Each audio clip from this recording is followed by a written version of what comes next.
All right, you guys, welcome. Ralph Havens here. And my dad, my stepdad, actually, the dad I really knew the whole time. I mean, I met my real dad a couple of times that I remember, and that's about it. But so my stepdad gave me a gift years ago, and I just realized it today. And because something's been bugging me, perplexing me, and I want to tell you all about it because I think it's an answer for true healing, for getting what you really want in life, and overcoming obstacles. So when I grew up in Del Rio, Texas, there was this pattern, and partly it was because my stepdad had emphysema and he smoked a lot and he couldn't move a lot without a lot of air, and it's how he died. It was a miserable death to like drown in your own lung fluids. And but when we would, he always had these plans, always had plans and goals and desires, and he always talked about them. And he just kept saying, if you could just get a box of money. And funny thing is, he got a box of money. In today's dollars, it'd be about $350,000 from when my Uncle Carlos died in an accident unexpectedly, and the life insurance went to my grandparents, and they actually gave my parents, which in this day and age would be about $350,000. And long story short, which a lot of you guys know, he lost it all and then blamed everybody else for it and criticized the entire world for it, and then wanted more money and was trying to scheme how to get even more money from my grandparents. And and he did this thing that was, now I realize, is a big gift, and I want to tell you about it because I used to.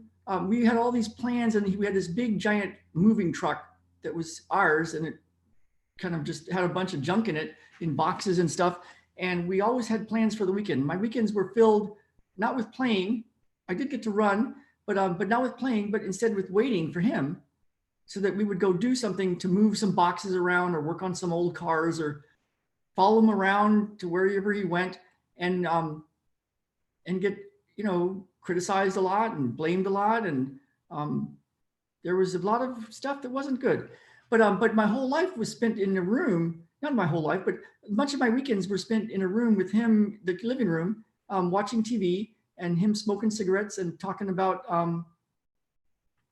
his plans and his desires. And he really wanted to move somewhere in the South, like Kentucky-ish. Um, he's always looking for land, and get out of the hustle and bustle and all the people that were attacking him in Del Rio, Texas, supposedly. And so I waited and I waited and I waited. And then finally we would get to do something, and I would run as fast as I could to like move boxes and do stuff and kind of do what he wanted me to do, because I wanted to do stuff. And so to this day, my pet peeve, my biggest pet peeve, it's like I'm still working on it internally, is I hate to wait. I just hate to wait. I hate to wait. I hate to be late. I hate to wait. I like to jump. I like to do stuff. And it's, this morning I've realized it serves me really well, because there's many times in my life, and I want to give you this information because it's a pattern that I see that stops so many people. And and the pattern is not doing something, or the pattern is just wishing and doing law of attraction stuff and inner game stuff and even peace process stuff and working on your own stuff internally, but never jumping and actually doing something in the physical world. And it's the thing that's, you have to actually get to do something. I think that's how this life is, this physical life might be set up. It's like, it's not just the lotto. You don't just get to win the lotto all the time. Some people do, but and then it's important to have your inner game stuff cleared so that you get to keep the money. But most people, it's about doing something. It's not like in the Kevin Costner movie Field of Dreams, like if you build it, it'll come, or if you're a healer and you're thinking, oh, the work sells itself. I've heard that before. And it's like, that's true, I guess. It's like really good work. But is the work selling itself? How's your practice? Is it busy? Do you have people? Do they know about you? So what I found is it's so important to do stuff. And so one of the gifts my dad gave me was that I really, really, really insist for myself to do stuff. And it served me really well, because when and there's something that I've got for you in a little bit, if you stay to the end of this video, a way to really access some big time action for yourself. It's free, so I'm going to give it to you in a little bit. But what So what happened numerous times, this was the scenario, it's happened many times, where I remember once I was on Lewis Street in San Diego, and I had a little office and one practitioner working with me, and we didn't have any clients hardly. We had like 5 client visits one week, I remember, in December. And so we would go to tea next door because there was a really good tea place, and we would just like walk around the park, Balboa Park, and dream of stuff, and wonder why we didn't have clients. And she said, you know, you can always move into that other place. It costs twice as much money, but it was wheelchair accessible. And I had 2 doctors that said that they would send me Medicare clients if they could. So so I thought, you know what? Let me put that on the credit card. I'll jump. We don't have any money. I don't have the money saved up, but I've got a house and that I'm paying on, and I think I might have still had a roommate paying part of the rent. And so I put it on a credit card and jumped, and then these 2 doctors did start sending me people, but then I shifted because I found some new ways, the medical intuitive healing that we're going to do during our session today at 10 a.m. So join us for that if you want. But I started doing another type of therapy that was a little too weird for these doctors, but was getting even better results for my clients. And these doctors quit sending as many people. And so I had shifted and made a little jump, and things were better. You know, I paid some money I didn't have, and I was starting to have a practice that was working, but then it wasn't working. And every month we would look, and my money was a little negative. We were in the red every month. I might as well have just like not worked and and just like lived like that, because I was actually paying more out than I was making. And I had one therapist working part-time, and me, and one therapist from Los Angeles said, why don't you do what Sheila does? Because Sheila got a consultant from Los Angeles.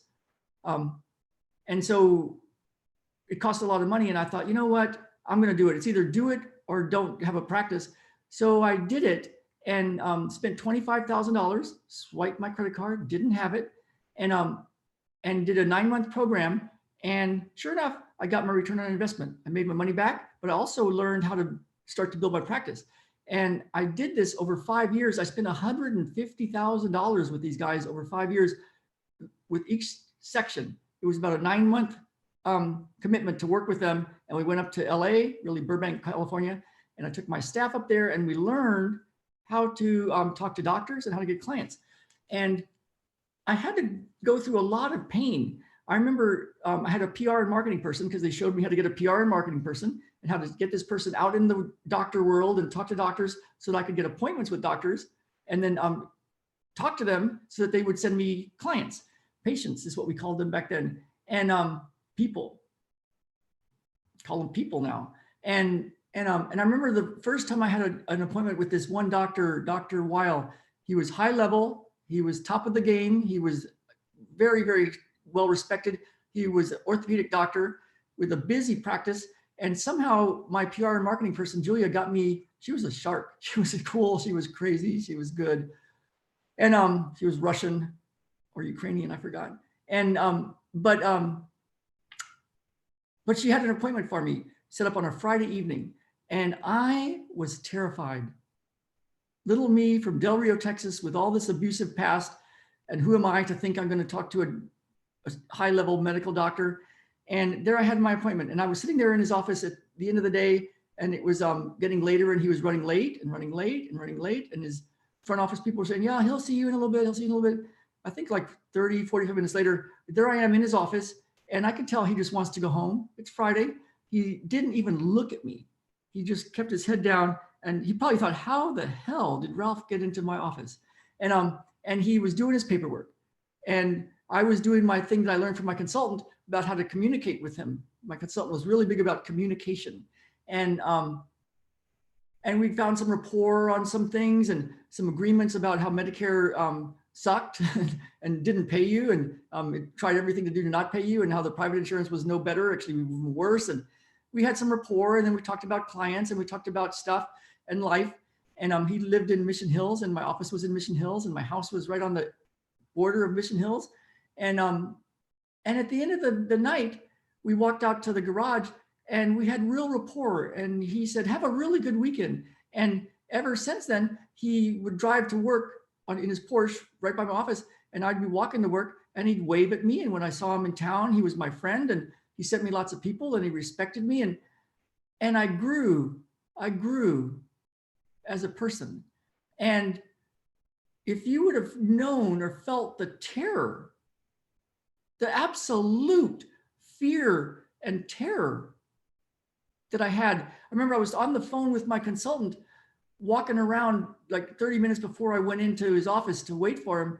And she was trying to talk me down because I was so, my heart was racing. My hands were sweating. My body was like in total crisis. And I'm like, what the F am I doing? I could be hanging out with my friends. It's Friday. What the F am I doing? And she was trying to talk me down, like, look at the trees, Ralph, look at the squirrels, look at the grass, look at the people, keep looking, keep present. And it didn't help. And I was like fried out of my mind. And yet I showed up. And so here's how it comes back to what I see nowadays, because one of the things that bugs me is to wait. And I go really deep, really deep with people when they have their free consult with me there. And it might not be free for very much longer, because as it goes along, my time is so valuable to me, and my, whether I hang out with my family or not. But right now I have these free consults, the Healthy, Happy and Whole Breakthrough Sessions. And during them, it's an hour and a half plus, and we go really deep with people's heartfelt desires and the obstacles in the way, and develop the plan. And some of the people don't go for it. And it hurts. It literally hurts in my physical body when I see somebody not jump, when they have this vision, but they do kind of like what my dad did. They just sit on it, and they're going to still dream about it and do law of attraction stuff and not do a bloody thing about it. But the ones that hurt even more are the ones that jump, and then all their inner stuff comes up and it turns into a rage, and they back out. It's kind of like they had 1 foot in and 1 foot out, and they decided, no, I'm taking it out. And so I'm really grateful for the gift my dad gave me, because I hate waiting. I wish other people hated waiting as much as I did, because it's painful. It's painful to watch somebody that this is what they really want. They know there's an answer, and they know there's got to be a way out of the pain, the physical pain, the health problems, the life's not going well problems, the relationship problems, the victim patterns, the people attacking you patterns, the stuff not working, the stuff that's never worked. It's like, it's so painful. But when they see a way out and they decide to do it and then they back out, it is hard as hell to watch that. It's hard as hell. And, when I was in 2012, we were heading up to take a matrix energetics class in Seattle in December. There's another one coming up this weekend if anybody's interested. It's great stuff. And so we were going to go to Portland and visit our friends, and then take the train to Seattle and stay in a hotel and take matrix energetics, and then take the train to Vancouver and visit our really good friend in Vancouver and have this great time. And it was 2012. It just felt like transformative time for a great time. And the night before, I got a call from my friend, an acupuncturist. Oh, there's my timer. Let me go turn off the timer. We're family, so we can be casual. I'll be right back. This is going to be big.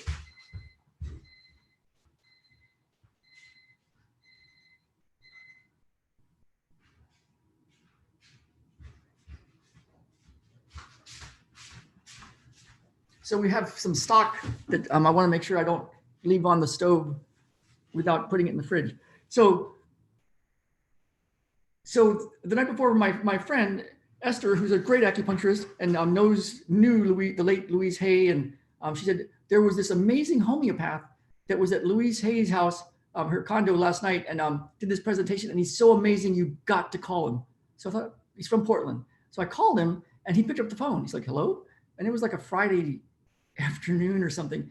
And I told him, and he says, well, you know what? When you're in Portland, come up and have a session. It's be a little over 2 hours, and have a session. I'll come to the office and we'll do it live instead of over Skype like I usually do it. And I thought, wow, this has got to be a message from God. I'm in. So I told him I'll be there. And then that night, we're going to get on a plane the next morning. Had the worst earache ever.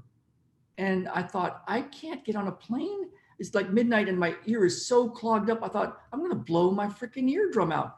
And so I thought, I can't do it. And so I told Jen, I'm not going to go. You go, you take the whole trip. I was so mad. I think because I hate to wait.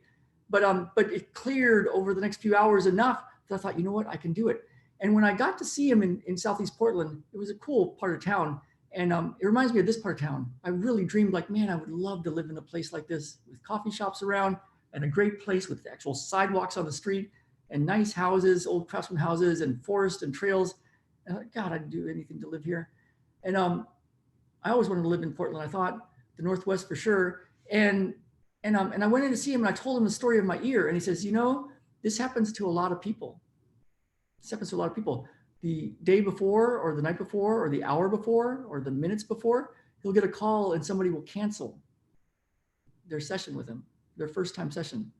And he said, what's the deal is it's kind of like you're at a door and your inner self, your deep self knows that the answers to your dreams are on the other side. And you've got the hand on the door and there's something in you that just screams, don't do it, because it's fear, because it's so much more comfortable to live in the pain that you're living in. It sounds incredible, I know. But he says, that's what happens a lot of times. And the ones that go through the door and do it have big changes. And I tell you, by the next April, we already had plans and we had a plan to live in Portland for the whole summer. And then we were gone. And then we moved to the Northwest. So when I see people that have 1 foot in and 1 foot out in my healthy and whole breakthrough sessions, and they don't jump, they get to the door and they're like, no, it's like, it hurts. But, you know, it doesn't, you know, I get over it. I work on myself because it's not about me. Of course, people have the right to do whatever they want, including to fail, like my stepdad did. But for those that really want to go for it and go into the fear, there's a way that I have to clear it completely. Because I've let go of victim patterns and I've let go of stuff so that my little boys don't have that. You should see how strong they are in their minds. And so if this is interesting to you, this is a long video. If you're still here, you might still be interested, you know? If this is interesting to you, you can trust that inner voice. I saw this morning and I thought, I'll show you, you know, the red phone from God or this, when the light bulb goes off in your head or in your heart, more like it. And if this speaks to you, then the next step could be what I would recommend and what I have for you. I poured my life's work into a masterclass and it's 90 minutes of a commitment, 90 minutes long, it's free, but it goes deep into true healing, physical, but also the other stuff, the mental, emotional, the spiritual healing. And if that speaks to you, then we can talk. We can chat, we can get on my schedule and I'll talk to you for free and see if you want to jump and you can make your decision. But I'm asking for people that are really ready to do something. You know, of course, you've heard that story, that little saying that the best time to plant a big giant oak tree is 50 years ago. The second best time is right now. You know, if this speaks to you, then I am here for you. I am.